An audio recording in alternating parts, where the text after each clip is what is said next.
Now, when you're transporting your boat, one of the things that you want to look at right off the bat is you want to look at spread. What I mean by spread is how far apart are your cross beams going to be to your canoe. The further the spread, the better it is for your canoe. There are some theories on ideal spread, but a good rule of thumb is at least get it wide enough so that your cross beams are right about where your Yaku insertions are, because this is the cockpit area is generally the strongest part of the canoe. So as far as being able to hold the force and the vibration and everything else, you're going to have it there. An advisory is, mine hangs off the back like this. If you know that you're going to be stopping at gas stations, restaurants, wherever, you may want to have a little less overhang, even if you have a flag on the end. The reason being is I have far too many friends that have had the entire back end of their canoe ripped off by people charging through parking lots. So if you are going to have overhang, be mindful of that overhang, and what you'll typically find, like the Dakines, it's got this nice thick, it's pretty heavy, these are really heavy duty. One thing I would suggest to you, and I sometimes don't do a good enough job of this, is frequently look at them. Like before you even lash it down, just run it through, make sure there's no wear and tear, because the last thing you want to have happen is these set of straps that you've had for 7 years blow out on you on the freeway. Different types of foams, different types of cradles, so you can actually get away with just your surf foam if you're going short distances. Like if I were just going to go over to La Jolla and drop in, I could easily use these. You can use the foam cradles like this. I'll show you real quick how I would tie it down with this, and then I'll show you how I would tie it down with those. I also like these foam cradles too.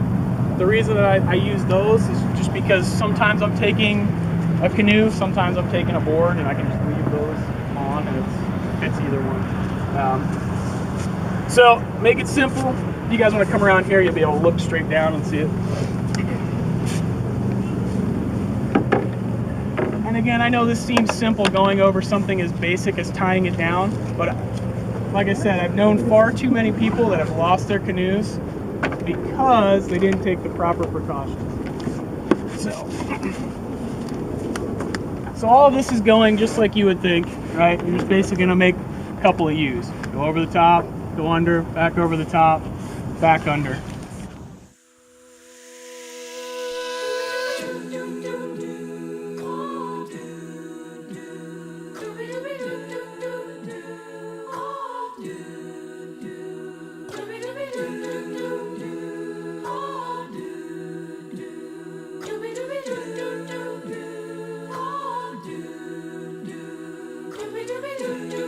Off this end and be done. The problem with just going here is it allows for too much slide. So especially if you're just using these, what I like to do is I like to come back around and really cinch it in. So I'll come back through on the other side. So over, under, cinch. Like the Akudan. Oh, yeah, over, under, cinch.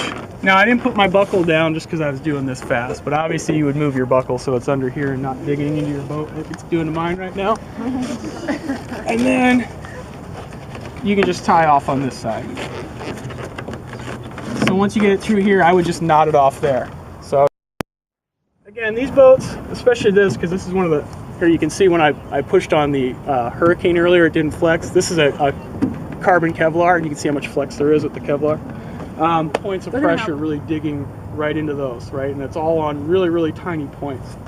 So, but that's why I prefer, if I'm going any distance, instead of using something like this,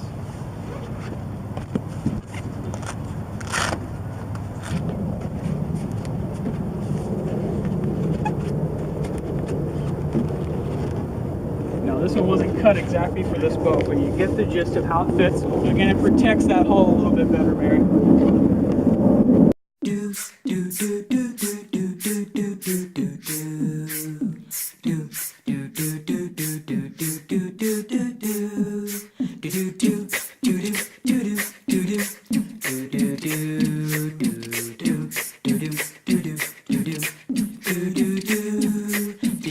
Looking back on the track, for a little green tea.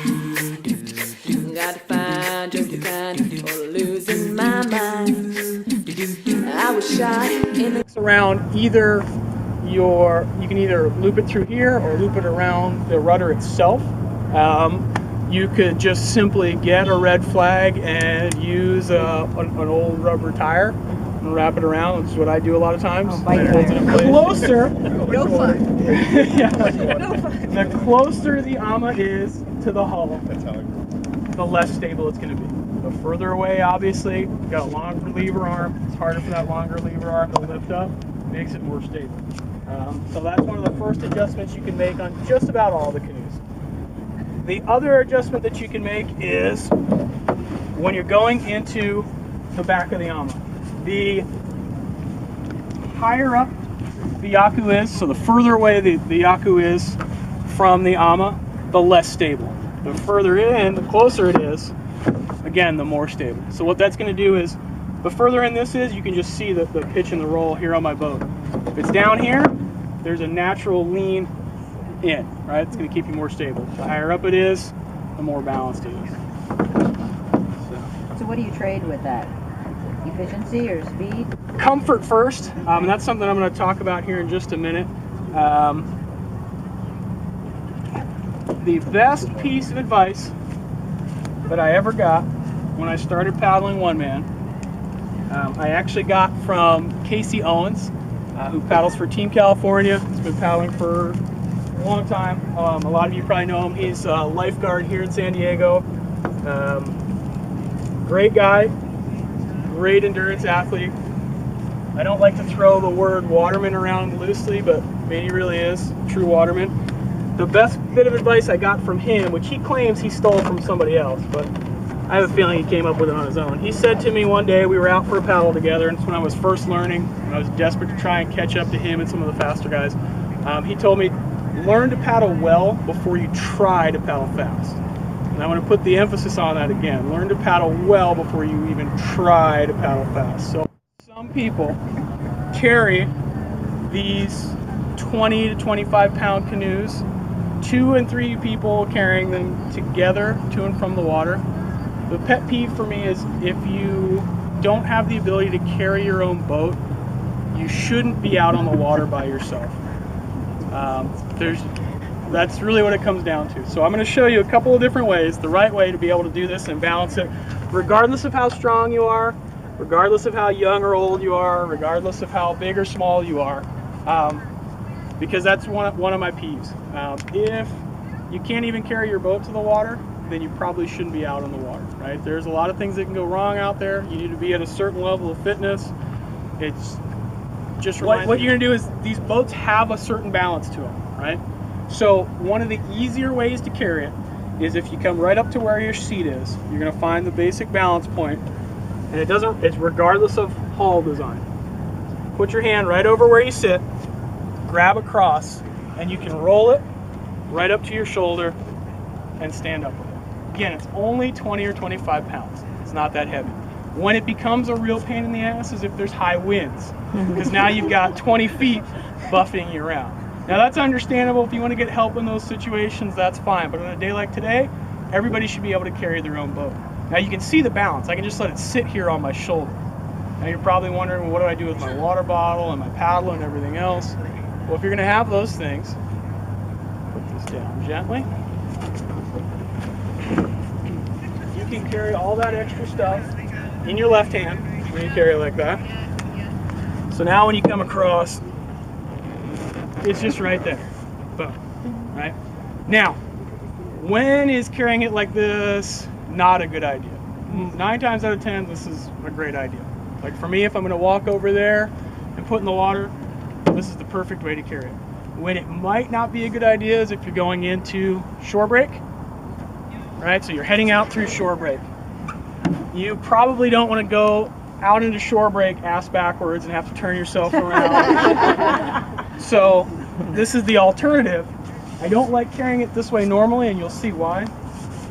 So you can, again, find the center point. It's usually going to be where your butt goes. Get right underneath. You scoop it up here, and you're going to stand up. And it'll balance right on your shoulder again. Now you can see clearly the reason why I personally don't like to carry it this way. This gets really annoying. But if you're going out into shore break, you're watching, you're timing. And I know I saw the pictures from La Jolla Shores. I know some people had trouble with it. Wait, right? It's comfort again. Wait. It's better to be safe than sorry. When you see your spot, walk out. You can put it down. Once it's down, you can just hop right in. Right? So that's the best way to carry going if you're going out shore break. So Chris, for a 2-man, same thing, just 2 people? For a 2-man, is the only exception. That's my pet peeve for 1-man. For 2-mans, obviously, it's going to be, you can carry it by the Yakus. It's a little bit longer. But 2-mans, most 2-mans, the max weight on them is going to be 45 or 50 pounds. Realistically speaking, one person can carry a 2-man, but I wouldn't advise it. That pressure is enough to blow your seams out. So you want to be, when you're done for the day, when you've rinsed it off, you've wiped it down, it's ready to get put away, just pull your game plug out. There's 2 ways you can get back on your boat when you hula. You can get it back in your boat on the side, or you can get back in your boat on the opposite side. Now, the first time you try, and this is why I tell you to paddle in the bay first, because you should probably try this out a few times before you get in hairy situations. First time you try to get in on the right side, the non-AMA side, you're going to fall off 3 or 4 times. It happens every time. Basically, if you're getting in on this side, and whether you have a leash on or not, what you're going to do is you're going to do big scissor kick and launch yourself like a dolphin.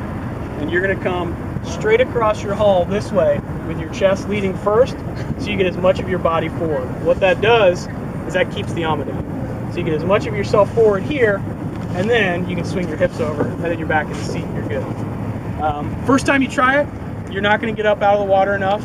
You're probably going to be exactly perpendicular to your boat, and when you do that, it's going to come right over on top of it. So practice launching this way up over top. Get your chest as far forward and over the gunnels as you possibly can, and then all you have to do is just swing this leg over, and you're good, you're in the seat. Now the other way obviously is right here. I mean, this is totally simple. You can get in any number of ways. Some people will climb raggedly, slowly, and they'll make it over. You know, some people will lean back here, and they'll manage to weasel their, however you get in, that's fine. The one way that I will tell you not to get in on this side is the very first time when you're freaking out, when it's dark and it's cold, you're going to push off of the AMA with your foot. Don't do that. You'll crack the AMA, and then you'll really be in serious trouble. So however you get in on this side, doesn't really matter. It doesn't have to be sexy. It can be slow and painful looking. Just don't push off the AMA with your foot, because it's not designed to take pressure in that direction. You'll crack it. I've seen it happen. But the surprising thing is when you're wearing the leash and you huli for the first time is... If you huli for the first time and you try to get in on this side, what's going to happen is your leash is going to be around your boat. If you huli and you get in on this side, you'll be fine. Your leash is going to be where it should be, right? Because you huli, you fall out, you're on this side, you flip it over, you're on this side, your leash is still attached right here. Just falling out of my canoe, right? I've just rolled out, just righted my canoe. Now if I go in dolphin style, when I go to sit, I'm fine, right? My leash is right here. Once my leg goes in, my leash is in with me. Now, if I fall out, right, and I right it from this side, where my leash is going to be, can you imagine me swimming under the boat? So I just swam under. Regardless of how I get back in the boat on this side, I'm going to end up looking just like this. Right, so that's why I encourage you to learn to do it this way, so you don't have to take this extra step. But obviously before you get going, you're going to straighten this out and take care of that. So the same will hold true with this leash. So same thing, again, if you're on this side and you're coming in, it's going to be fine. But if you come in the other side, it's going to be rough and rough. One's not better than the other.